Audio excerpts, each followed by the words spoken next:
I'm Blex. I've come a long way in my Fortnite career thus far. Believe it or not, this clip here is me when I first started playing.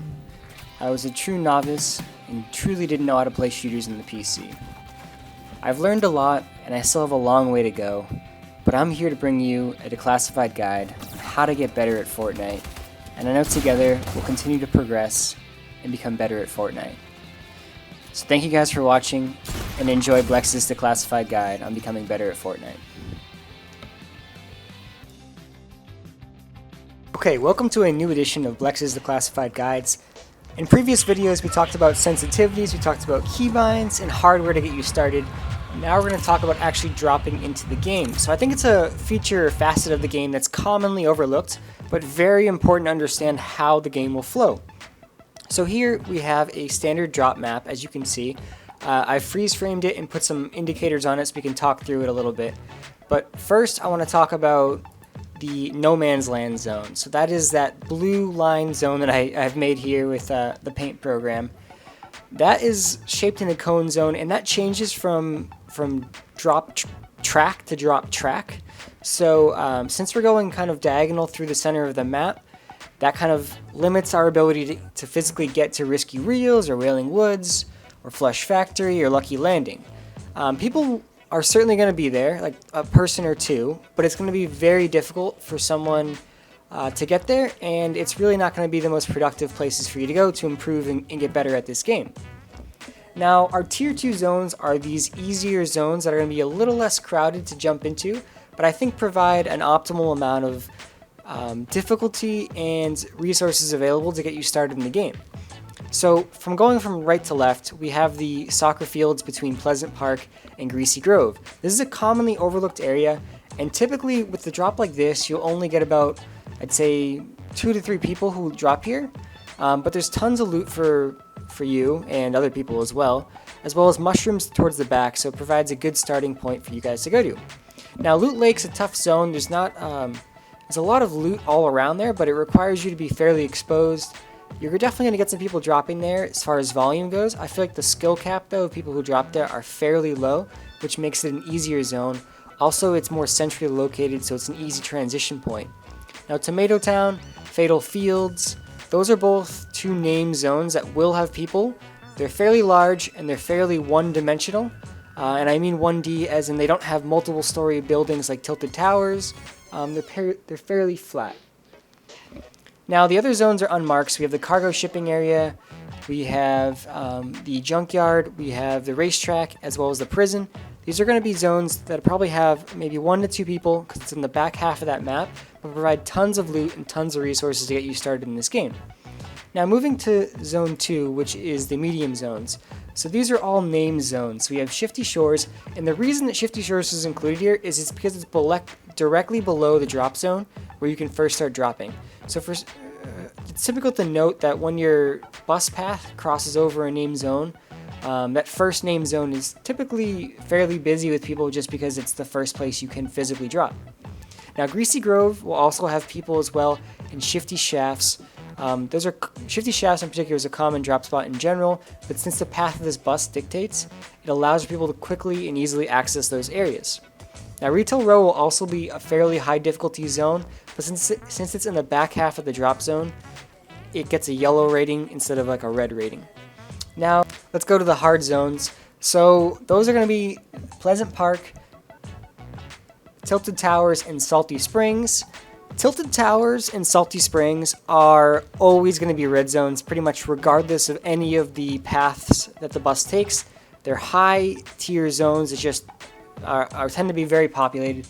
In particular, Tilted Towers, it's a very difficult zone to drop if you're new to the game. Now, Pleasant Park, because of the map and because of the way this bus is structured, gets a red rating as well. Sometimes that can be yellow depending on the bus path, but it's a fair bet that's typically red. Now the last thing I want to note is there are some other areas that could be fairly busy. So let's say we have some challenges in Junk Junction this week. That could be a red zone then. So it's important to note where the challenges are. Wherever you need to gather chests from that week is going to be a red zone automatically. So if you're new to the game, maybe you want to start off in the green zone. Maybe if you're looking for some challenge, go to a yellow. And if you're looking to get your face melted, I would go to the red zones.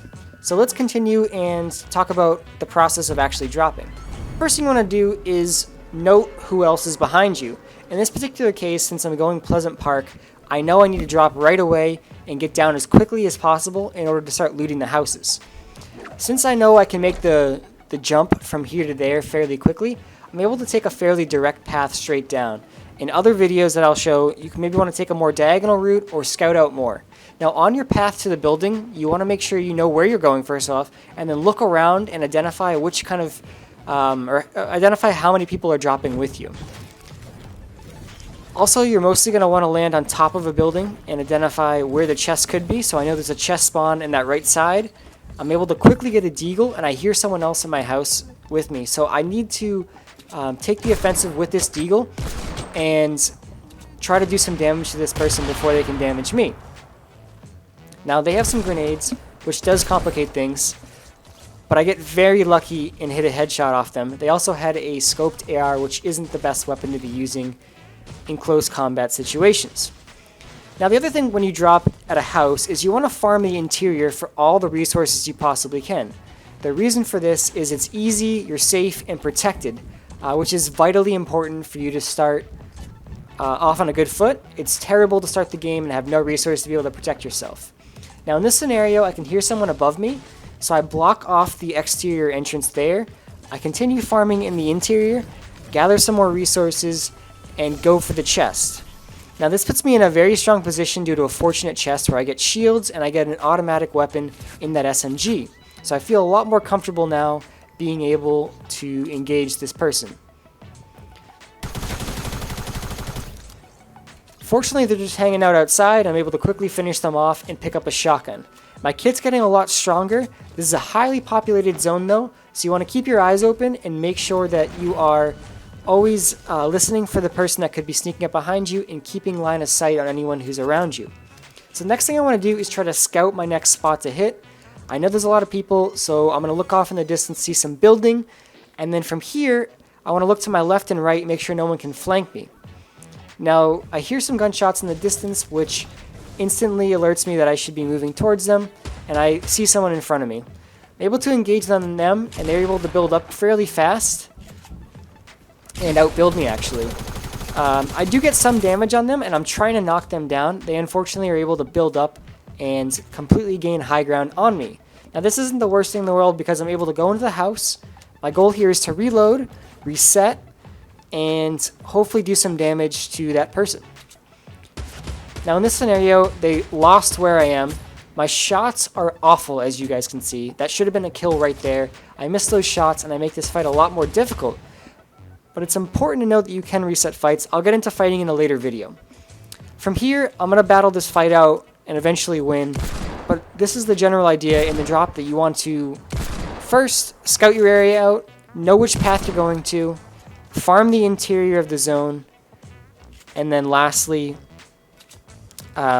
scout out and progress cautiously to other buildings based on your scouting report when you land. So I quickly want to go over some secondary footage I have. This is a different drop path. Similar story where Pleasant Park, Tilted, Greasy, Salted, Salty Spring, Shifty will all be busy zones, as well as Anarchy. I'm going to drop a little bit later though. I'm going to talk about scouting. So if you guys can see, I'm watching the back of the bus, seeing people drop out. I see a tremendous amount of people have already dropped out before we even get to Pleasant Park. I want to go for something a little more aggressive, so I'm going to go the unnamed zone between Pleasant and Greasy Grove and across from Tilted. This is a quieter zone to start. It allows me to get kitted, and I know there's going to be a ton of people around me to finish off or engage with after I've looted up myself. So I'm going to drop, I'm going to scout as I go. You also want to scout the ground. I think that's something that's very important as well. You want to try to find a weapon to drop onto, ideally a shotgun, of course. In this particular case, I don't see anything that's good. So I see some greens, I see some blues, but their shields, their health, they're great and good.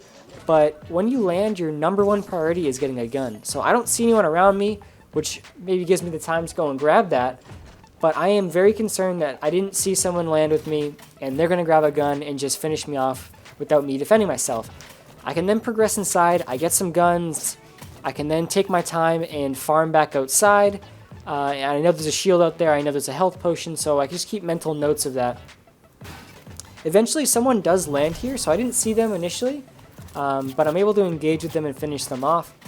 But I wanted to show this clip as well because it's just a little bit different, a lot less aggressive of a spot to land. And also the fact that I didn't find any guns is a common thing people run into, and I think I want to stress how important it is to get your first gun during a match. So thank you guys.